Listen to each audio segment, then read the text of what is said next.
20 ദിവസം നോമ്പ് പിടിച്ച് 30 ദിവസം നോമ്പ് പിടിച്ച് 3 പത്തുകൾ അവസാനിക്കുമ്പോ നമ്മൾ എന്താ ചെയ്തത്?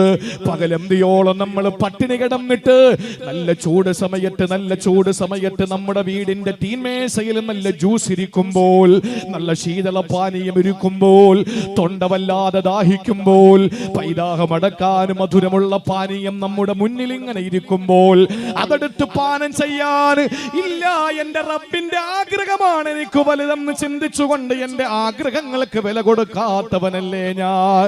എന്റെ ഭാര്യ എന്റെ വീട്ടിനകത്തുണ്ടാകുമ്പോൾ, എന്റെ ഭാര്യ എനിക്ക് എല്ലാത്തിനും സ്വാതന്ത്ര്യമുണ്ടാകുമ്പോ ഇല്ല, പകലെന്റെ നാഥന്റെ ഉത്തരമാണ്, നാഥന്റെ വിളിയാണ്, നാഥന്റെ വിധിയാണ്, നാഥന്റെ വിലക്കാണ്, നാഥന്റെ ഇഷ്ടമാണ്, നാഥന്റെ തീരുമാനമാണ് എനിക്ക് വലുത്. അതുകൊണ്ട് ഞാൻ എന്റെ ഭാര്യയെ സമീപിക്കില്ലെന്ന് പറയാൻ ഒരു മുസ്ലിം തയ്യാറാകുന്ന 30 ദിവസങ്ങളാണ് സഹോദരങ്ങളെ റമളാനിലുള്ളത്. ആ റമളാനിൽ നമ്മൾ ആർജിച്ചെടുക്കുന്ന ആവേശം എന്റെ പ്രിയപ്പെട്ടവരെ തന്നിഷ്ടങ്ങളോടുള്ള പോരാട്ടമാണ്, അള്ളാഹുവിനോടുള്ള നമ്മുടെ താല്പര്യങ്ങളാണ് മുൻതൂക്കം കൊടുക്കുന്നതെങ്കിൽ റമളാന് കഴിഞ്ഞാലും അതുണ്ടാകണേ, റമളാന് കഴിഞ്ഞാലും അതുണ്ടാകണേ. നമുക്കൊരു തന്നിഷ്ടമുണ്ട്, നമ്മൾ തന്നിഷ്ടക്കാരാ, നമ്മൾ തോന്നിയാസക്കാരാ, നമ്മൾ ദുരാഗ്രഹികളാ. ഏത് വിഷയത്തിലും അറിയോ? ആകാശത്തിന്റെ ചുവട്ടിലെ ഭൂമിയുടെ മുകളിൽ ഒരൊറ്റ വിഷയത്തിലെ ദുരാഗ്രഹം പാടുള്ളൂ, ഒരൊറ്റ വിഷയത്തിലെ ആഗ്രഹങ്ങൾ പാടുള്ളൂ. അതേതെന്നറിയോ? മുസ്തഫായ നബി തങ്ങൾ തന്നെ പറയട്ടെ, ലാ യുമിനു അഹദുക്കും ഹത്താ യകൂന ഹവാഹു തബഅൻ ലിമാ ജിഅതു ബിഹി. ഒരു വിശ്വാസി യഥാർത്ഥ വിശ്വാസിയാകണമെങ്കിൽ, ഒരാൾ യഥാർത്ഥ മുഅ്മിനാകണമെങ്കിൽ ഞാൻ എന്താണോ അവനോട് കൽപ്പിച്ചത്, ഞാൻ എന്താണോ അവനോട് പറഞ്ഞത്, ആ പറഞ്ഞ കാര്യം അവന്റെ ശരീരയിച്ച പറഞ്ഞ കാര്യത്തെ പിൻപറ്റുന്നിടത്തോളം അവന് മുഅ്മിനാവൂല. എന്തേ സഹോദരങ്ങളെ, നിങ്ങൾക്ക് ദാഹമില്ലേ ഇപ്പോ? നിങ്ങൾക്ക് വിശപ്പില്ലേ ഇപ്പോ? നമുക്ക് അല്ലാഹു അനുഗ്രഹിച്ചു നമ്മുടെ നാട്. എത്ര ശുക്ർ ചെയ്താൽ മതിയാവും? നമ്മൾ ആരാ മക്കള്? ഒന്ന് ചിന്തിച്ചേ. സ്വിറ്റ്സർലൻഡിലും ഫിൻലാൻഡിലും 4 വർഷം, ഇപ്പോഴത്തെ അവസ്ഥ എനിക്കറിയില്ല, മാറ്റമൊന്നും കൂടുതൽ പ്രതീക്ഷിക്കണ്ട. 3-3.5 കൊല്ലങ്ങൾക്ക് 4 കൊല്ലങ്ങൾക്ക് മുമ്പുള്ള റമളാനിൽ അവിടത്തെ റമളാനിന്റെ നോമ്പ് 23 മണിക്കൂറും 5 മിനിറ്റുമാണ്. പറ്റുമോ? ചിറ്റൂര് ഏതെങ്കിലും ഒരു സഹോദരിക്ക് പറ്റുമോ? അങ്ങനെയാണെങ്കിൽ അപ്പോഴേ ആടിനെ നേർന്നിട്ട് പള്ളിയിൽ കൊടുക്കും. ചിറ്റൂര് പള്ളിയിൽ ഈ സമയം എന്ന് പറയാൻ മിനിറ്റാണ് അവരുടെ രാത്രി, 55 മിനിറ്റ്. ലണ്ടനിൽ 19 മണിക്കൂർ. അള്ളാഹുവേ, നമുക്ക് കേരളക്കാരെ സംബന്ധിച്ചിടത്തോളം, ചുറ്റുവട്ടത്തുള്ളവരെ സംബന്ധിച്ചിടത്തോളം നമുക്ക് 12-13 മണിക്കൂർ. അതും എങ്ങനെ? തറാവീഹിന്റെ വിത്തറിൽ തുടങ്ങുന്ന മഴ, ആ മഴ പിന്നെ തീരുന്നത് നോമ്പ് തുറന്ന് വീട്ടിലെത്തിയതിനു ശേഷം. എന്തൊരു വെയിലായിരുന്നു! ഇന്ന് നോമ്പ് 4, 5 ദിവസങ്ങൾക്ക് മുമ്പ് പുറത്തിറങ്ങാൻ പറ്റുമോ? കരിഞ്ഞു പോകും. പാലക്കാടൻ ചൂടിനേക്കാൾ കഠിനമായ ചൂട്. എന്നിട്ട് നമ്മൾ പലരും പറയാണ്, ഞാൻ ഗ്യാസിന്റെ ഗുളിക കഴിക്കുന്നത് കൊണ്ട് നോമ്പ് പിടിക്കുന്നില്ല, ഞാൻ ഷുഗറിന്റെ ഗുളിക കഴിക്കുന്നതുകൊണ്ട് നോമ്പ് പിടിക്കുന്നില്ല. ചില ആളുകളുടെയൊക്കെ പരാതിയും പരിഭവവും. എന്റെ സഹോദരങ്ങളെ, 12 ഉറക്കാൻ നമ്മൾ മടിക്കുന്നു. ആരുമില്ല വീട്ടിൽ, മക്കളില്ല, ഭർത്താവില്ല, ആരുമില്ല. നമ്മുടെ തീന്മേശയിൽ ഭക്ഷണം റെഡിയായിരിക്കുന്നു. അതിൽ നിന്ന് എന്തെങ്കിലും ഒന്നെടുത്ത് തന്റെ പ്രിയപ്പെട്ട ഭാര്യയെ തൊണ്ടയിലേക്ക് വെക്കാൻ തയ്യാറാവോ? ഒരിക്കലുമില്ല. കാരണം എന്താണ്? അള്ളാഹുവിന്റെ ഹബീബ് പഠിപ്പിച്ച മാർഗത്തിൽ ശരീരത്തിന്റെ ഇച്ഛയെ പിൻപറ്റുന്നതിനെ പാകപ്പെടുത്തിയെടുത്തു. നമ്മൾ ഇപ്പൊ കൂടുതൽ പ്രശ്നങ്ങൾ ഉണ്ടാകുന്ന എപ്പോഴെന്നറിയാമോ? റമളാനിലാണ്. റമളാനില് എത്ര റക്അത്ത്, അത് ഇത് ചർച്ച, അത് അങ്ങോട്ട് പ്രശ്നം ഇങ്ങോട്ട് പ്രശ്നം. കാരണം ജോലിയൊന്നുമില്ലല്ലോ. പള്ളിയിൽ വന്ന ഇത് പറഞ്ഞങ്ങോട്ട് കയറി കഴിഞ്ഞാൽ സകല മുസീബത്തുകൾക്കും തുടക്കമായി. ഞാൻ കുറ്റം പറയുന്നതല്ല, പക്ഷേ അവസാനം ഒരു കയ്യാങ്കളിയിൽ എത്തുമ്പോ എന്താ പറയുന്നറിയോ? നോമ്പായി പോയി, റമളാന നോമ്പായി പോയി, ഒന്ന് തീരട്ടെ. എന്നാൽ ഈ നോമ്പിന്റെ അവസ്ഥയിലേക്ക് നമ്മൾ മറ്റുള്ള മാസങ്ങളെ കൊണ്ടെത്തിച്ചാൽ എത്ര സന്തോഷമാണ്, ചിന്തിച്ചു നോക്ക്. അതാ ഞാൻ പറഞ്ഞത്, റമദാനില് അള്ള പറഞ്ഞ സമയങ്ങളൊക്കെ നമ്മൾ എല്ലാം ചെയ്യും. അള്ള പറയാത്ത സമയങ്ങളിൽ ചെയ്യണ്ടെന്ന് പറഞ്ഞ സമയത്ത് നമ്മൾ ലോകം മൊത്തം ചെയ്താലും നമ്മൾ ചെയ്യൂല. അതാണ് നമ്മൾ ഭക്ഷണങ്ങൾ ഒഴിവാക്കിയത്. അപ്പൊ ഈ രീതിയിൽ നമ്മൾ അള്ളാഹുവിന്റെ ഹബീബിനെ, അതുകൊണ്ടല്ലേ ഒരു സഹാബി സ്വർണമോതിരം ധരിച്ചിരുന്നു. സ്വർണമോതിരം ധരിച്ചിരുന്ന സഹിട്ടാരംഭ പൂവായ നബി തങ്ങൾ പറഞ്ഞു, ഏ പ്രിയപ്പെട്ട സഹോദരാ, നീ നരകത്തിന്റെ ഒരു ചെറിയ കട്ടയാണ്, നരകത്തിന്റെ ഒരു ചെറിയ തീക്കട്ടയാണ് വിരലിട്ടിരിക്കുന്നത്. സുബ്ഹാനല്ലാഹ്, ആ മനുഷ്യനത് ഊരികിട്ടൊരൊറ്റയേറാ, ഒരൊറ്റയേറ. അല്ലാഹുവിന്റെ ഹബീബ് അങ്ങ് പോയി. കൂടെയുള്ള കൂട്ടുകാര് പറഞ്ഞ, സഹോദരാ, അത് നീ വിരലിലിടാതിരുന്നാ പോരെ, നബി തങ്ങൾ കൽപ്പിച്ചത് പ്രകാരം കൊണ്ടുപോയി. ആ മനുഷ്യൻ പറഞ്ഞത് എന്താണ്? ലാ വല്ലാഹ്, പടച്ചവനാണ്, ഞാനത് ചെയ്യൂല. ലാ ആഖിദു അബദാ വഖദ് തറഹു റസൂലുള്ളാഹ്, എന്റെ ഹബീബ് എടുത്ത് കളയാൻ പറഞ്ഞ ഒരു സാധനത്തിന് പിന്നെ ഞാൻ എടുക്കുകയോ? ഞാൻ എടുക്കൂല. ഇതാണ് പറഞ്ഞത്, ലാ യുമിനു അഹദുക്കും ഹത്താ യകൂന ഹവാഹു തബഅൻ ലിമാ ജിഅതു ബി. നബി തങ്ങൾ എന്ത് കൊണ്ടുവന്നോ അതിലാകട്ടെ നമ്മുടെ മോഹങ്ങൾ മുഴുവനും അതിലാകട്ടെ. അല്ലാത്ത നമ്മുടെ ആഗ്രഹങ്ങളൊക്കെ തൽക്കാലം വേണ്ടെന്ന് വെക്കാം. അതാണ് പരിശുദ്ധ റമളാൻ. അല്ലാഹു തൗഫീഖ് തരട്ടെ. അപ്പൊ നിങ്ങളുടെ അഭിപ്രായം എന്താണ്? നിങ്ങളുടെ അഭിപ്രായം എന്താ? നിങ്ങളുടെ അഭിപ്രായം? നിങ്ങൾക്ക് മറുപടി ഉണ്ടാവൂല, എനിക്ക് മറുപടിയില്ല. ആരംഭപ്പോവായ നബിതങ്ങളെ, അങ്ങക്ക് മറുപടിയില്ലേ? എന്നാൽ അല്ല തന്നെ പറയട്ടെ, അല്ല തന്നെ പറയട്ടെ. ഒരു മനുഷ്യന്റെ ഇലാഹിനെ ഹവയാക്കി ആള് മനസ്സിലാക്കണേ. ദിവസവും അല്ല പഴപ്പിച്ചിരിക്കുന്നു. നിങ്ങൾ പറയേണ്ട മറുപടി അല്ലാഹ്ക്കറിയാൻ പറയാം, അള്ളാഹ്ക്ക് പറയാനറിയാം. അള്ളാഹുവിനെ പഴപ്പിച്ചിരിക്കുന്നു. 17 പ്രാവശ്യം നിർബന്ധമായ ഒരു മുസ്ലിം ദുആരക്കുന്നു, എന്നെ പഴപ്പിക്കല്ലേ എന്ന്. ഐച്ഛികമായിട്ട് വേറെയും പറയുന്നു അല്ലേ? കൈകെട്ടിയിട്ട് ലോഹർ സുബഹി 2, ലോഹർ 4, 4 2 6, വീണ്ടും അസർ 4 10, മഗ്രിബ് 3 13, ഇശാ 4 17, 17 പ്രാവശ്യം അവന് ഫാത്തിഹ ഓതുന്നു. ഇഹ്ദിന സിറാത്തൽ മുസ്തഖീം, പടച്ചവനെ എനിക്ക് ഹിദായത്ത് താ.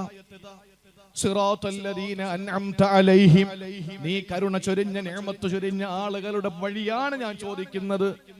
ഗൈരിൽ മഗ്ലൂബി, നിന്റെ കോപത്തിനിരയായവരുടെ വഴിയല്ല. വലല്ലാലി, നീ വഴി പഴപ്പിച്ചവരുടെ വഴിയുമല്ല. അല്ല പറയുകയാണ്, ആദവിജ്ഞാന വേദിക്കും അവനെ നന്നാക്കാൻ പറ്റൂല, ഒരു തങ്ങൾക്കും അവനെ നന്നാക്കാൻ പറ്റൂല, ഒരു പണ്ഡിതനും അവനെ നന്നാക്കാൻ പറ്റൂല. കാരണം അല്ലാഹു അവനെ പിഴപ്പിച്ചിരിക്കുകയാണ്. അത് അല്ലാഹു ഈ ആയത്തിൽ തന്നെ പറഞ്ഞു. എന്നിട്ട് എന്താ പറഞ്ഞതെന്നറിയോ സഹോദരങ്ങളെ? ഗൗരവം മനസ്സിലാക്കണം. അല്ലാഹു എന്നിട്ട് പറയുകയാണ്, വിശുദ്ധമായ ഖുർആനിൽ അല്ലാഹു പറയുന്നു, വഖതമ അലാ സമഇഹി വഖൽബിഹി, അവന്റെ ശ്രവണപുടങ്ങളിലും അവന്റെ ഹൃദയത്തിലും അല്ലാഹു താഴിട്ട് പൂട്ടി. ആര് പ്രസംഗിച്ചാലും അവനെ കേൾക്കൂല, എന്ത് കണ്ടാലും അവന്റെ ഹൃദയത്തിലെ ചലനം വരൂല. കാരണം എന്തേ? അവന്റെ ശ്രവണപുടങ്ങളിൽ അല്ലാഹു ഖത്മ ചെയ്തു, അഥവാ സീലിട്ട് പൂട്ടി.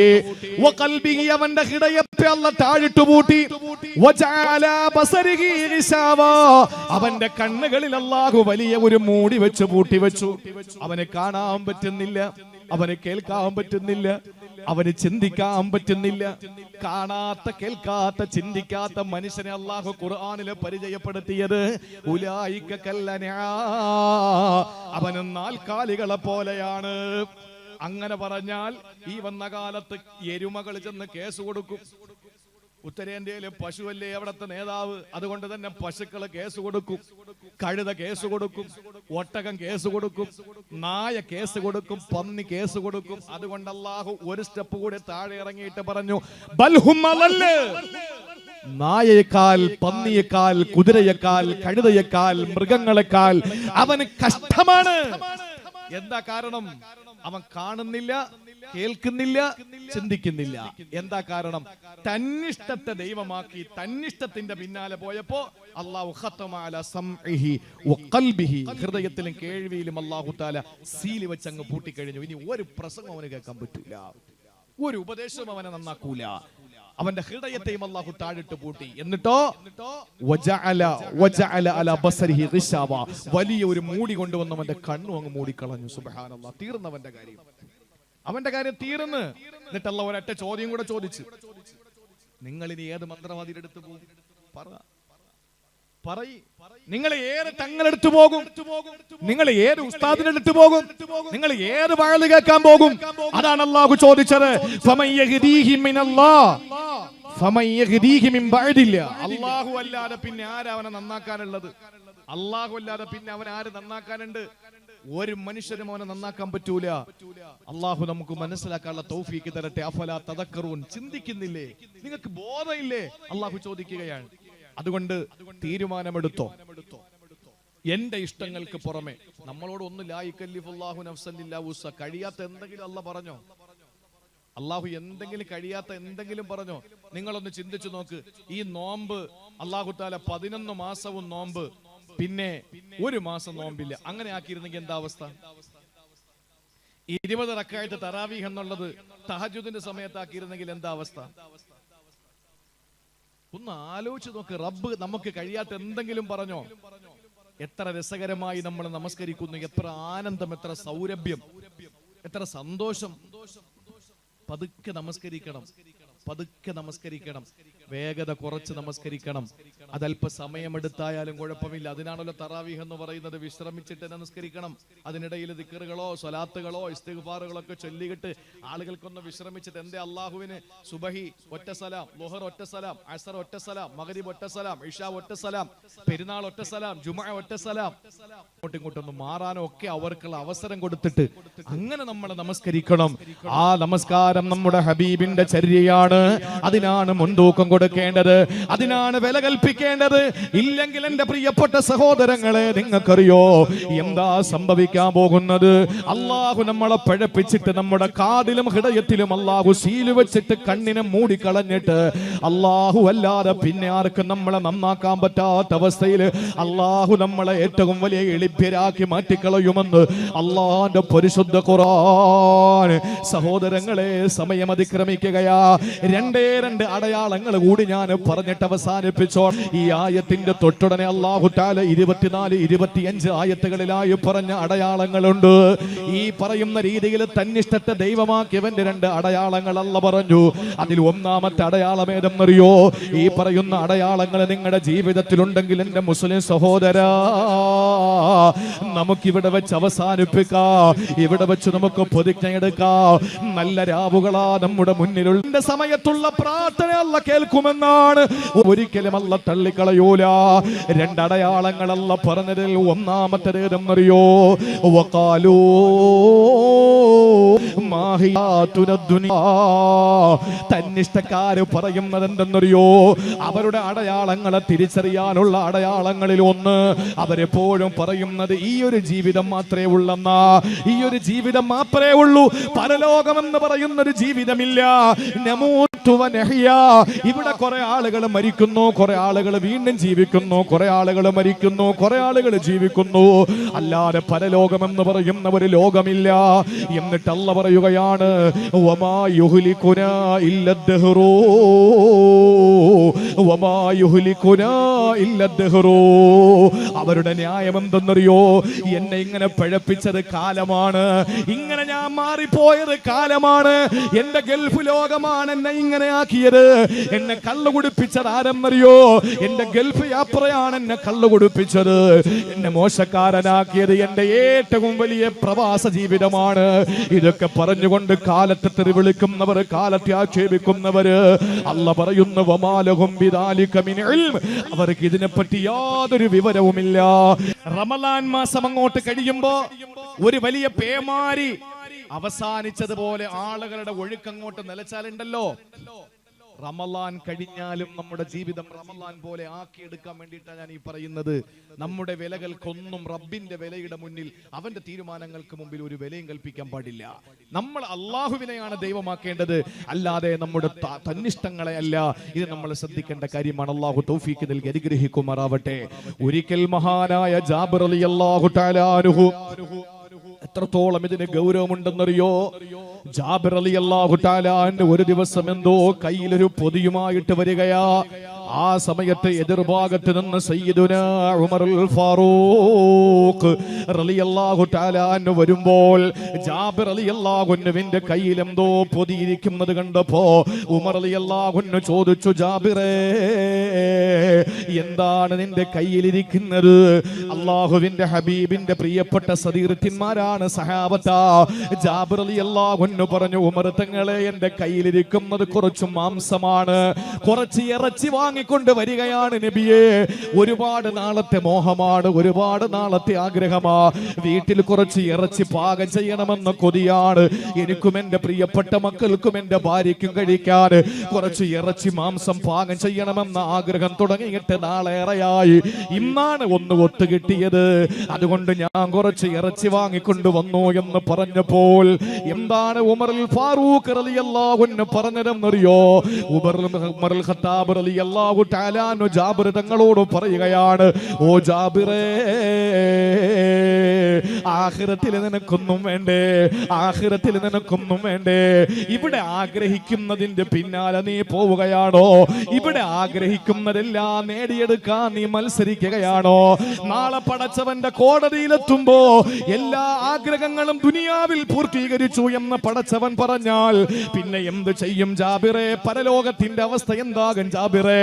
അതുകൊണ്ട് നിന്റെ ആഗ്രഹങ്ങളുടെ പിന്നാലെ നീ പോകല്ലേ. ഇത് മഹാനായ ഉമറുൽ ഫാറൂഖ് റളിയല്ലാഹു അൻഹു ജാബിർ തങ്ങളോട് പറഞ്ഞതാ. ഏത് ഘട്ടത്തിലാണ്? നമ്മൾ കഴിക്കുന്നത് പോലെ സുലഭമായി സുഭിക്ഷമായ ഭക്ഷണമുള്ള സമയത്തല്ല.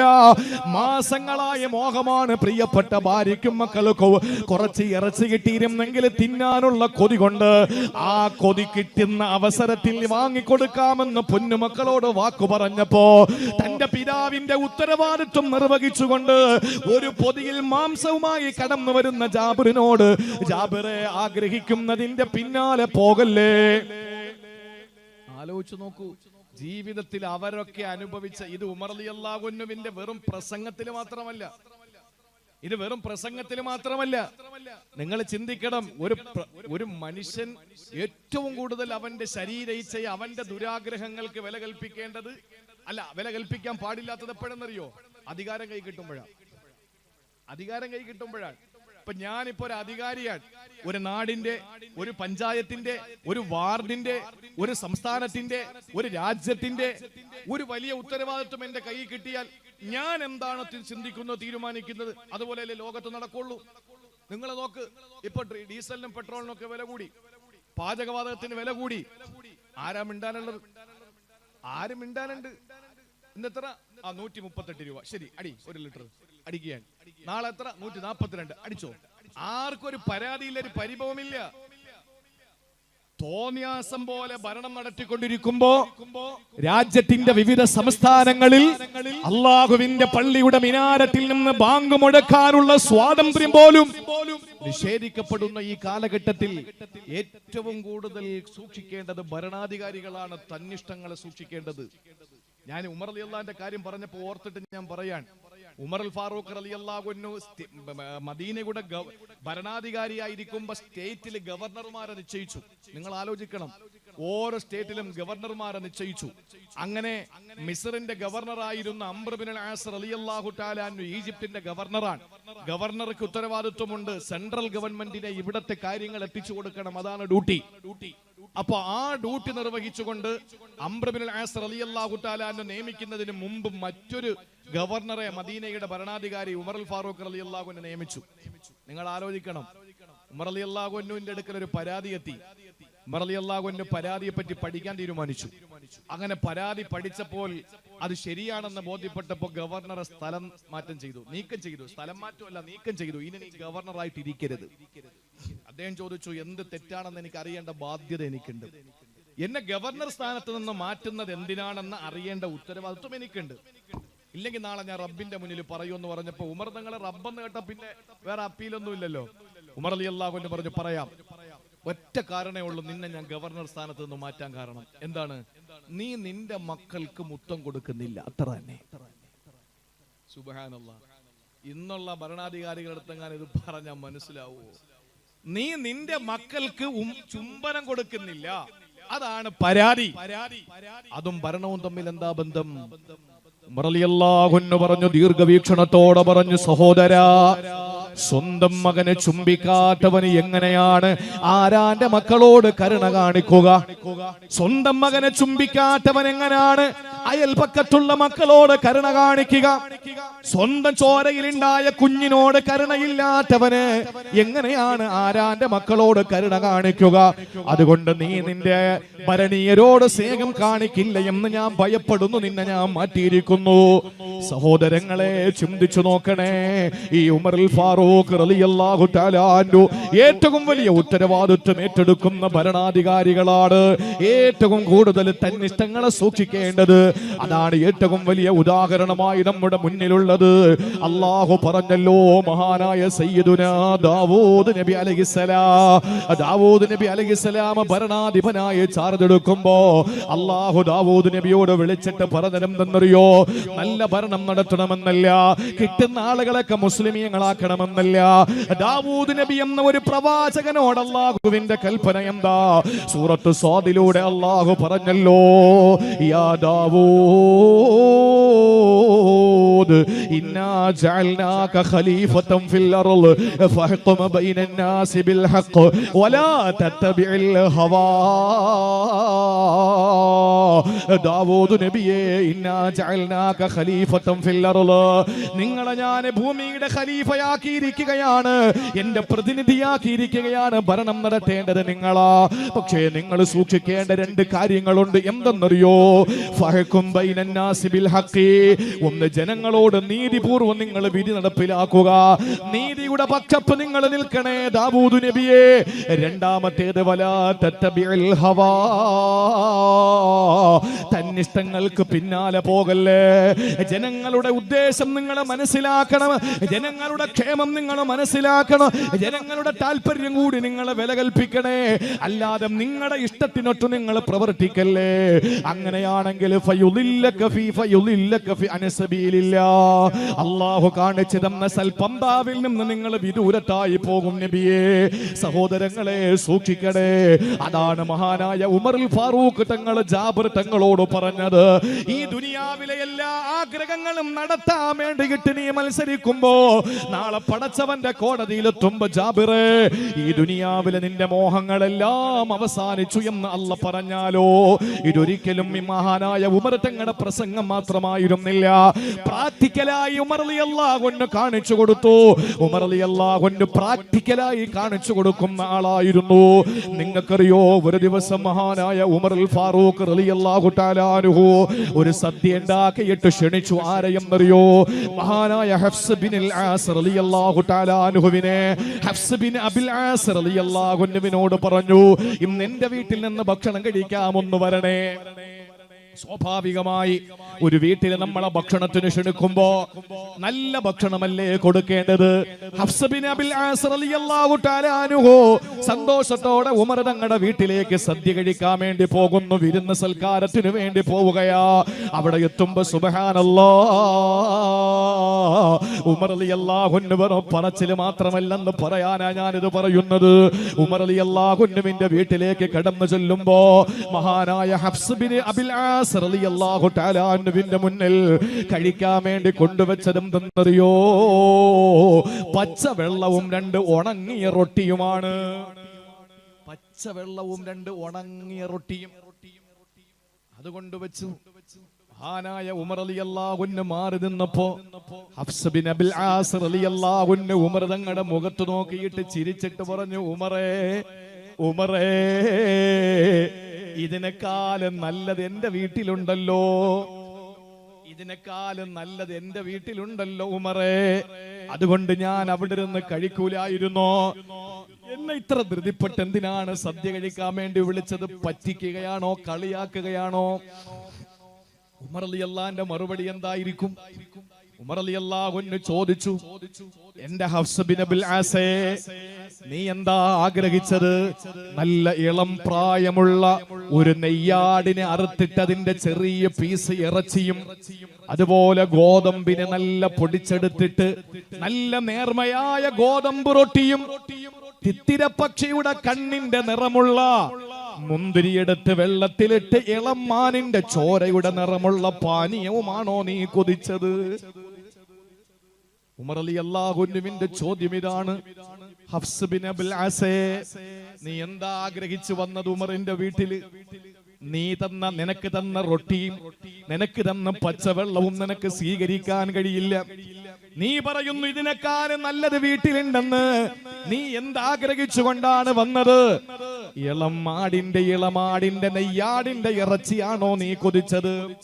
ഗോതമ്പ് മാവപ്പോൾ അതിനെ നേർമയാക്കിയിട്ട് വളരെ കട്ടി കുറഞ്ഞ റൊട്ടി ഉണ്ടാക്കി തരുമെന്ന് നീ കൊതിച്ചോ? തെത്തിരപ്പക്ഷിയുടെ കണ്ണിന്റെ വർണ്ണമുള്ള മുന്തിരിയെടുത്ത് വെള്ളത്തിലിട്ട് ഇളമാനിനെ അറുക്കുമ്പോ അതിന്റെ ചോരയുടെ നിറമുള്ള ആ പാനീയം നിനക്ക് തരുമെന്ന് നീ ചിന്തിച്ചോ? ആ സമയത്ത് ഹഫ്സ് ബിൻ അബുൽ ആസ് റളിയല്ലാഹു അൻഹു ഉമർ തങ്ങളോട് ചോദിച്ചത് മറ്റൊരു ചോദ്യമാണ്. ഉമറേ, ആഡംബര ജീവിതമൊക്കെ അറിയാമല്ലേ? ഇത് ഏറ്റവും വലിയ അറബികളുടെ മുതലാളിമാര് മാത്രം കഴിക്കുന്നതാ. ഇളം നെയ്യാടിന്റെ ഇറച്ചി, അതുപോലെ തന്നെ ഗോതമ്പ് മാവിന്റെ നേർത്ത റൊട്ടി, അതുപോലെ ഈ പറയുന്ന തീരീരിയിലുള്ള പാനീയം, ഏറ്റവും നല്ല മുന്തിരി. അതിനെ ആ മുന്തിരി തന്നെ തിത്തിരപ്പക്ഷിയുടെ കണ്ണിന്റെ വർണ്ണമാണ്. അത് വെള്ളത്തിലിട്ട് കഴിഞ്ഞാൽ അതിന്റെ നിറം ഇളം മാനിനെ അറുക്കുമ്പോ അതിന്റെ ചെറിയ ചോര കളറിന്റെ ആ കളറുള്ള പാനീയം നിനക്ക് കുടിക്കാൻ തരുമെന്നാണോ കരുതിയത്? ഇതവിടത്തെ വലിയ വലിയ രാജകുമാരന്മാരെ കഴിച്ചിരുന്ന ഭക്ഷണമാണ്. ഇതുമർ അങ്ങോട്ട് പറയുമ്പോ ഹഫ്സ് ബിൻ അബുൽ ആസ് റളിയല്ലാഹു തആല അൻഹു ചോദിച്ചു, ഉമർ തങ്ങളെ, അപ്പൊ ആഡംബര ഭക്ഷണമൊക്കെ അറിയാമല്ലേ? ആഡംബര ഭക്ഷണം ഏതാണെന്ന് നന്നായിട്ട് അറിയുമല്ലേ? ഉമർ റളിയല്ലാഹു അൻഹു പറഞ്ഞു, അറിയും ഹഫ്സേ, എനിക്കറിയാം. അത് കഴിക്കാൻ എനിക്കിന്ന് കഴിയും. പക്ഷേ ഞാനതൊക്കെ കഴിച്ചിട്ട് നാളെ എന്റെ പടച്ചവന്റെ കോടതിയിലെത്തുമ്പോ നിന്റെ ആഗ്രഹങ്ങളെല്ലാം ദുനിയാവിൽ പൂർത്തീകരിച്ച് ഞാൻ തന്നിട്ടുണ്ടല്ലോ. അതുകൊണ്ട് പരലോകത്ത് നിനക്ക് ഒന്നുമില്ല ഉമറേ എന്ന് എന്റെ റബ്ബെങ്ങാനും എന്നോട് പറഞ്ഞു കഴിഞ്ഞാൽ പിന്നെ ഞാൻ എന്ത് ചെയ്യാനാ? എന്റെ പരലോകത്ത് ഞാൻ എന്റെ ജീവിതം കഷ്ടത്തിലും നഷ്ടത്തിലുമല്ലേ ഹഫ്സേ. അതുകൊണ്ട് വേണ്ടെന്ന് വെച്ചതാണ്. എന്റെ മോഹങ്ങൾക്ക് ഞാൻ വില കൊടുത്തില്ല, എന്റെ ആഗ്രഹങ്ങൾക്ക് ഞാൻ വില കൊടുക്കുന്നില്ല. എന്റെ ആഗ്രഹം എന്റെ റബ്ബിന്റെ ആഗ്രഹമാണ്. 10 ദിവസം നമ്മൾ നോമ്പ് പിടിച്ച് 20